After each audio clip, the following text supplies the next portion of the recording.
சற்று முன் கிடைக்கப்பெற்ற மிக முக்கியமான செய்தி ஒன்று வெளியாகி உள்ளது.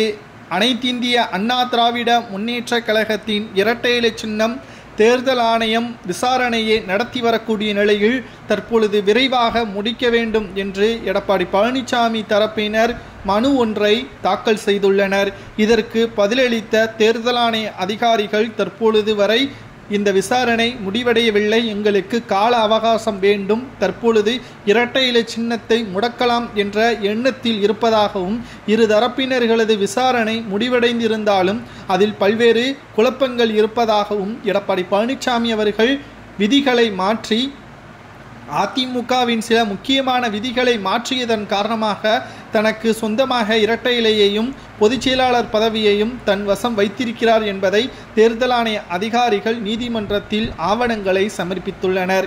இதனால் எடப்பாடி பழனிசாமி அவர்கள் வருகின்ற சட்டசபை தேர்தலில் அதிமுக இரட்டை இலை சின்னத்தில் போட்டியிடுவதற்கு வாய்ப்புகள் இல்லை என்ற தகவலை நம்மால் பார்க்க முடிகிறது. அப்படி ஒரு நிலைமை ஏற்பட்டால் முழுக்க அது எடப்பாடி பழனிசாமி அவர்களது ஈகோவால் தான் இந்த பிரச்சனை மிகப்பெரிய அளவில் பூகம்பமாக வெடித்திருக்கிறது என்பதை நம்மால் பார்க்கவும் முடியும். ஏனென்றால் எந்த ஒரு பிரச்சனையும் வேண்டாம், அதிமுகவில் நான் இணைவதற்கு தயாராக இருக்கிறேன் என்று பல முறை ஓபிஎஸ் அவர்கள் தெரிவித்திருந்தார். ஆனால் எடப்பாடி பழனிசாமியோ அல்லது மூத்த நிர்வாகிகளோ இதை காது கொடுத்து கேட்கவில்லை, அதற்கான பதில்களையும் தெரிவிக்கவில்லை.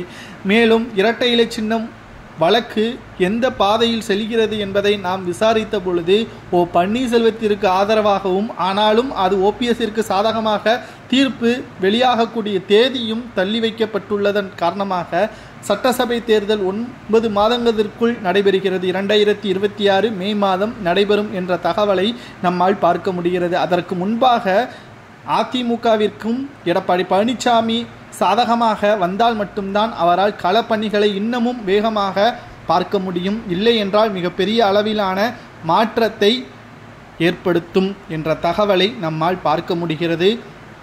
எடப்பாடி பழனிசாமி அவர்கள் அனைத்திந்திய அண்ணா திராவிட முன்னேற்ற கழகத்திற்கு சரியான தலைமையா செயல்படுகிறாரா அல்லது இரட்டை இலை சின்னம் முடக்குவதற்கு ஏற்பாடுகளை தான் எடப்பாடி செயல்பட்டு கொண்டிருக்கிறாரா என்பதை உங்களது கருத்துக்களை மறக்காம கமெண்ட் வாயிலாக கூறுங்கள்.